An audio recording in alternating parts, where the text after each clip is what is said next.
Sa kamera ng investigador, tumambad ang karumal-dumal na kapalaran ng isang ilaw ng tahanan.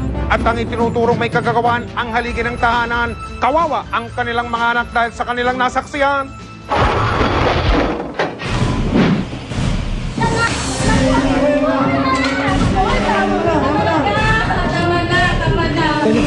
Mayroon siyang magulang, mayroon siyang kapatid, bakit ko siya pinatay?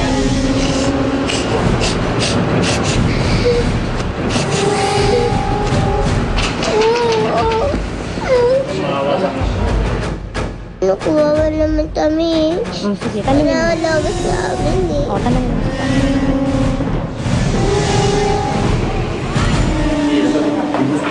Noong Lunes, sa Regional Trial Court Branch 13 ng 13 Martires, Cavite. In this case, the prosecution successfully proved that the accused committed the crime of parricide. Saksi ang kamera ng investigador sa pagbaba ng hatol kay Garsulo Saranillo alias Gary o Bornok, ang tanging akusado sa pagpaslang kay Annabel o Nene Saranillo. In the case of parricide, the key element or the best proof is the relationship between the accused and the victim. In this case, the best proof is the marriage contract, which is Exhibit A of the party. Wherefore, finding the guilt of the accused beyond reasonable doubt,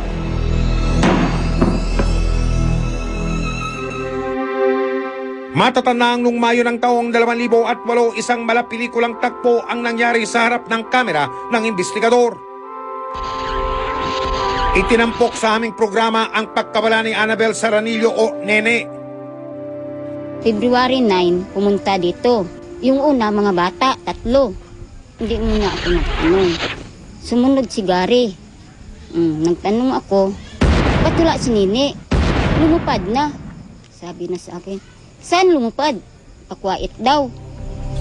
Tapos, yung 3 bata, yan yung panganay, gintanong ko, saan ang mama mo? Sabi na, lumupad na sa kwait. Namuntik lang nga kami malitsun eh. Nagsunog bago umalis eh. Sabi na, sabi ko, bakit naman apaalis, masunog pa? Parang galit na nga sumagot, sabi niya. Di pa sabi ko sa inyo, nag-abroad na. Ang misteryo ng pagkawala ni Annabel na hanapan ng kasagutan mula mismo sa kanyang 2 anak. Si Mama duguan, yung sugat dito. Si Papa, inano niya si Mama, sinakal niya muna tapos sinano niya ng alambre. Binitin niya si Mama, sunog sa kubeta.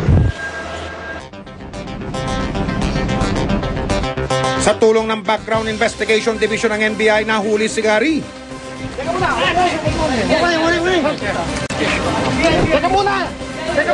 Boses muna natin! Boss mo, sir. Wala na, sir! Baril! Wala, sir, baril. Pasok sa bahay! Una mo pa rin. Ha? Asan na iba? Bala. Dalawa to eh. Tapos sinunog.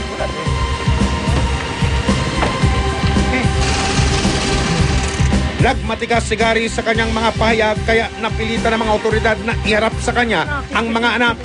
Sino bumaril sa mama mo? Nakita mo? Saan bumaril? Dito.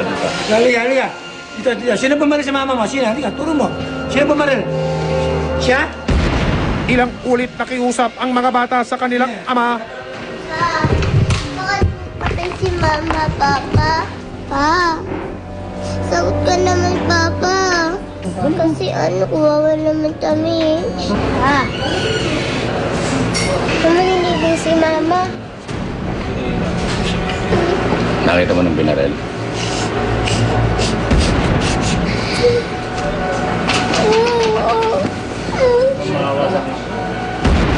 Hindi ginawa sa anak mo?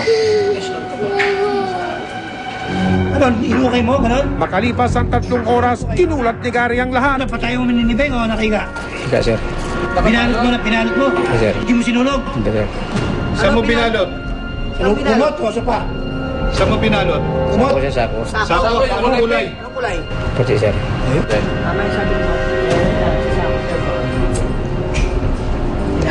Hindi mo binaril, Dong? Hindi, sir.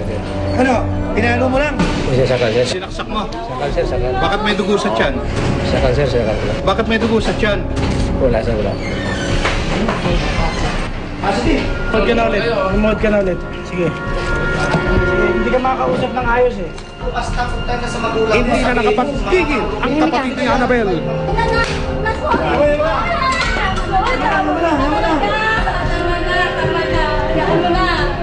Hindi, bakit mo nga naman to binaon yung kapatid nila? Ito pinakamarami pinalig sa amin. Kasi mayroon siyang magulang.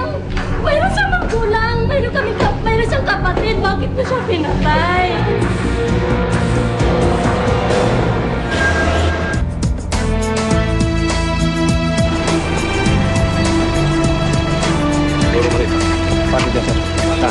Natagpuan ng sunog na bangkay ni Annabel sa lugar na itinuro ni Gary. Nasa maliit nga ho sako eh. Meron ho mga buto ho na maliliit. Ang nasabi nga ho sa soko, possibly na chop-chop. Base rin sa ginawang pagsusuri ng mediko legal, lumalabas na ang sinunog na buto at bungo na nakuha sa talahiban ng 13 Martires, Cavite ay walang dudang kay Annabel Saranillo. Base dun sa pagsusuri na ginawa ko dun sa mga buto, lalo na dun sa pagdetermina ng edad, ng gender or ng sex, at ng stature o yung tangkad, no? Nung mga nakuha nating skeletal remains, nagtutugma doon sa mga personal information o circumstances na nakuha naman natin doon sa biktima na si Annabel Saranillo.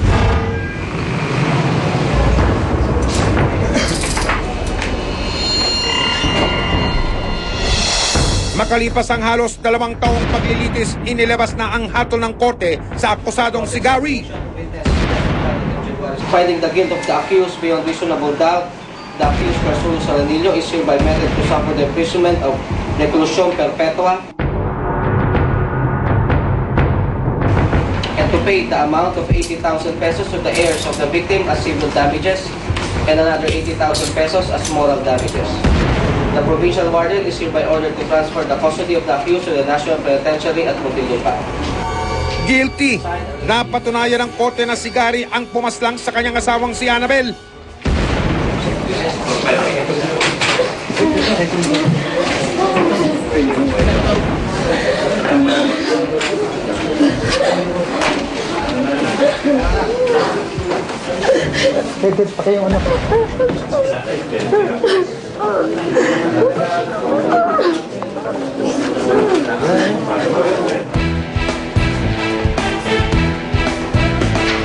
Isang tanong lang kayo ba talagang pumatay sa asawa nyo? Ano po?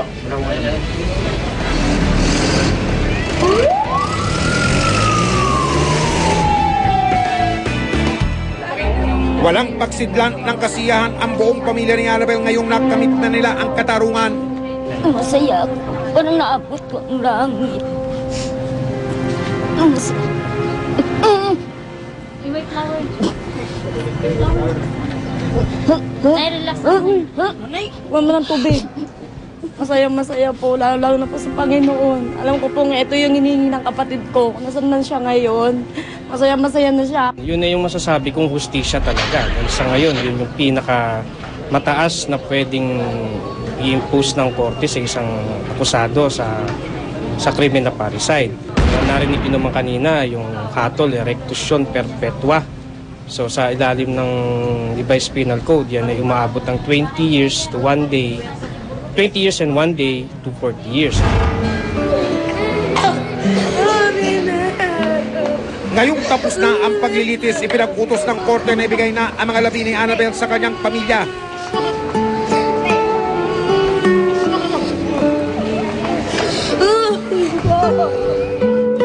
Nitong Miyerkules, hinatid na sa uling antungan ang mga labi ni Annabel.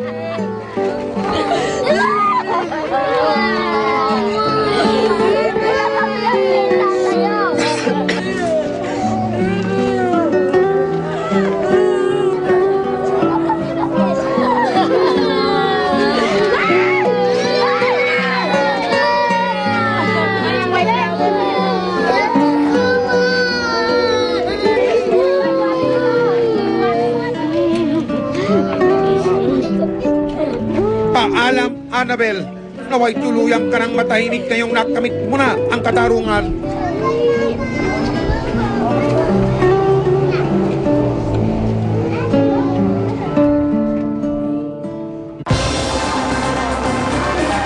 Susunod, kakaibang laro magaganap sa pambihirang court. Tutuluan ng kandila, titirikan ng kandila na nakasindi, nakatirik doon